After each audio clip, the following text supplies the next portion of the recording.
On a plus d'énergie pour quoi que ce soit qu'on en fasse physiquement. Notre vitalité éthérique ou sexuelle est plus grande. Notre énergie émotionnelle pour les arts, pour l'humour est plus grande également. Notre énergie mentale pour la concentration, pour les apprentissages, pour la mémoire est plus forte. Notre énergie de créativité pour tous nos projets, elle est aussi avec un dynamisme qui est plus grand. Et toute notre énergie d'amour pur, de support, de motivation, notre énergie d'ouverture vers l'intuition, vers les nouvelles inspirations intuitives, notre canal devient plus ouvert quand toute notre énergie est plus forte. Quand on ne dispose pas d'une source d'énergie comme la sexualité tantrique, souvent on est épuisé par la vie conventionnelle. On va travailler plusieurs heures par jour et par semaine, on a une vie de famille qui est exigeante et on revient à la maison, souvent on est épuisé, on a juste envie de s'asseoir devant la télé. Ça prend des choses qui nous énergisent et qui nous permettent de vivre un cheminement particulier qui va nous donner la possibilité d'aller encore plus loin dans notre développement d'âme. Alors, la sexualité tantrique donne ça. Après avoir fait l'amour tantriquement, comme je dis souvent, on a envie d'aller monter une montagne, on a envie d'aller prendre des marches, on a envie de lire et de se concentrer ou d'écrire un nouveau texte, on a envie d'aller jouer de la musique, on a envie d'avoir une discussion profonde. L'énergie nous remplit et nous pousse à développer notre potentiel, nos talents, notre créativité. Alors que la sexualité conventionnelle est souvent comme une petite mort. On a quelques minutes de bien-être dans nos jeux qui se terminent par quelques secondes de plaisir dans l'orgasme, mais pour ces secondes-là, par la suite, on va avoir un état d'affaiblissement. On a envie de dormir, on a faim, ceux qui fument ont envie de fumer, on s'éloigne de notre partenaire, l'énergie est plus basse ensemble souvent. La baisse d'énergie vitale a beaucoup de répercussions dans l'ensemble de notre énergie.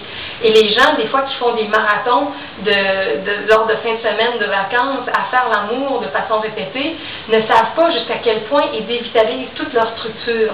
À l'inverse, des gens qui cheminent spirituellement et qui vont faire l'amour tantrique régulièrement, ils vont se recharger. Et l'amour tantrique, c'est pas quelque chose qui est compliqué, c'est d'apprendre à bouger plus lentement, d'apprendre à être à l'écoute de nos énergies, d'apprendre à moduler l'énergie selon un continuum de 1 à 10. 10, c'est le point extrême où l'intensité est très haute et quelqu'un arrive à l'orgasme. Dans la sexualité tantrique, on va jouer dans le continuum de 1 à 9, à la limite 9,5, 9 et 3 quarts. Mais on va garder l'énergie. Donc, quand on s'unit l'homme et la femme ensemble, c'est très, très sain de garder l'énergie en nous. Et comme je l'ai déjà expliqué, je crois, dans mon autre vidéo qui parlait de la sexualité tantrique, les clairvoyants qui voient un homme et une femme faire l'amour vont voir toute une lumière dorée qui entoure le couple, une lumière éthérique. Et au moment de l'orgasme, toute cette énergie-là est expulsée dans le champ éthérique de la Terre et elle est expulsée par tous les chakras parce qu'ils sont tous interconnectés. Et c'est ce qui fait que la personne va vieillir et va avoir une baisse de vitalité, les chakras tournent moins vite.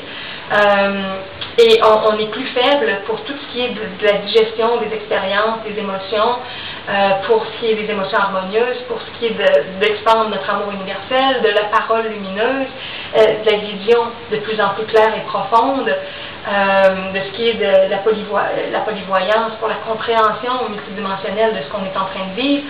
Toutes nos facultés, le teint de la voix, les rides du visage, l'hydratation de la peau, tout va être affecté avec les chakras et les glandes au fur et à mesure que l'énergie sort dans les orgasmes qui sont répétés en masturbation ou en union à deux.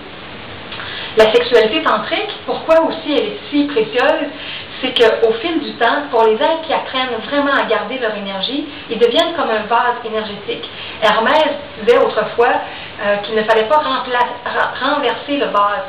Renverser le vase d'Hermès, ça voulait dire dilapider, expulser nos énergies sexuelles. Apprendre plutôt à les canaliser en nous, dans les jeux de sensualité, en faisant l'amour tantriquement avec notre amoureux ou notre amoureuse, et faire monter l'énergie dans la colonne vertébrale, dans le cerveau, la laisser se redéposer au niveau du cœur pour toute notre expansion.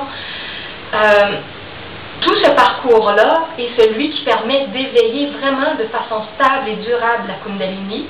Et dans le parcours des grands initiés, c'est qu'elle va monter graduellement, à 7 reprises. Elle va monter dans le corps physique, elle va monter au niveau éthérique, au niveau astral, au niveau mental, au niveau causal, psychique et atmique. Elle va venir énergiser le cœur de notre structure, alors qu'il y a très très longtemps, lorsqu'on est sorti du Jardin d'Éden, on a fait l'inverse. On a commencé à explorer la sexualité orgasmique, alors qu'on avait connu il y a très longtemps la sexualité tantrique. Et par la sexualité orgasmique, on a dévitalisé toute notre structure, on a ralenti nos chakras, on a perdu nos facultés, on s'est densifié et on s'est retrouvé dans nos conditions de mortels. La sexualité tantrique inverse tout ça, permet de remonter la Kundalini dans tous les corps d'énergie pour leur donner de l'énergie dans toute notre structure multidimensionnelle et permet de créer les corps solaires. Les corps solaires, c'est un corps, nos corps internes qui deviennent lumineux et qui s'expansent. Donc, le corps éthérique, le corps astral, le corps mental, le corps causal, le corps psychique de l'âme divine, le corps atmique pour notre Atman, tous ces corps-là deviennent très, très chargés et retrouvent leur énergie originelle et permettent des expériences stables dans les autres plans, dans les autres dimensions. Et c'est ça qui fait que la structure devient tellement vitalisée sur un parcours qui dure des années et des années. C'est presque impossible de faire la montée de la Kundalini et la création d'un corps solaire plus rapidement que dans une période d'une année. Donc si on dit qu'on le fait 7 fois, puis après ça on va repurifier l'énergie encore une fois à 7 reprises, c'est comme 14 fois que l'énergie va être montée dans tous les corps en accueillant une quantité d'énergie christique de plus en plus grande et une conscience qui va nous aider à faire le travail et à décristalliser toujours plus l'ego. Alors tout ça, c'est un processus qui est très long, qui va durer 20 ans, 40 ans, parfois qui va se commencer dans une incarnation, qui va se continuer dans une autre, et certains initiés qui vont le compléter dans une seule incarnation. Le grand initié Samael a avancé très loin. Les 7 premières fois, c'est ce qu'on appelle la première montagne de l'initiation.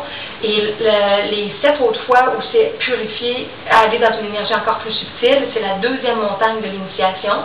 Viendra la résurrection énergétique où l'être atteint son immortalité, il est libéré du cycle de la réincarnation. Et la troisième montagne, c'est les dernières purifications pour être un être qui vit uniquement en fonction de la loi la loi de créativité pure et un être qui peut retourner à l'absolu. Alors ça, c'est très très rare les êtres qui finalisent la troisième montagne. Alors, le grand initié Samael est sur cette voie-là et maintenant rendu dans la troisième montagne.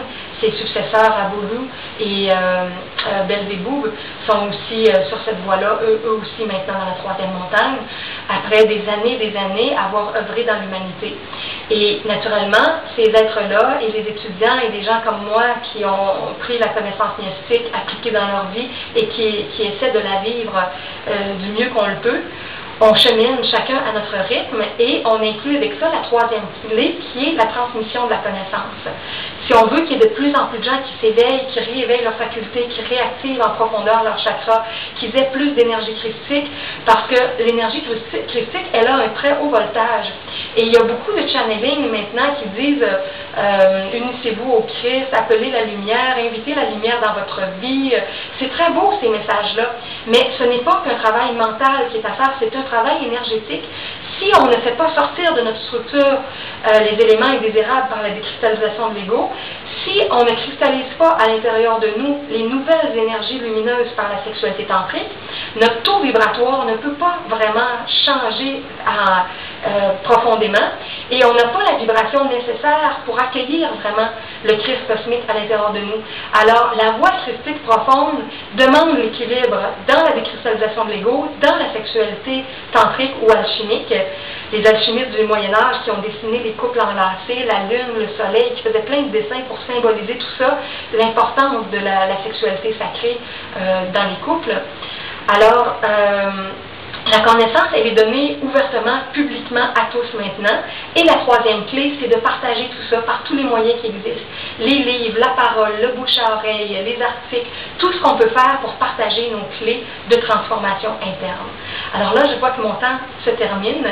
Je vais devoir conclure tout ça. J'ai un nouveau site aussi sur la sexualité tantrique avec everyoneWeb.fr/sexualité tantrique. Puis il y en a un qui est /transmettre ses connaissances pour la transmission. Alors je m'arrête ici. Je vous souhaite une belle fin de journée et une bonne méditation ou réflexion sur les 3 clés de révolution de la conscience.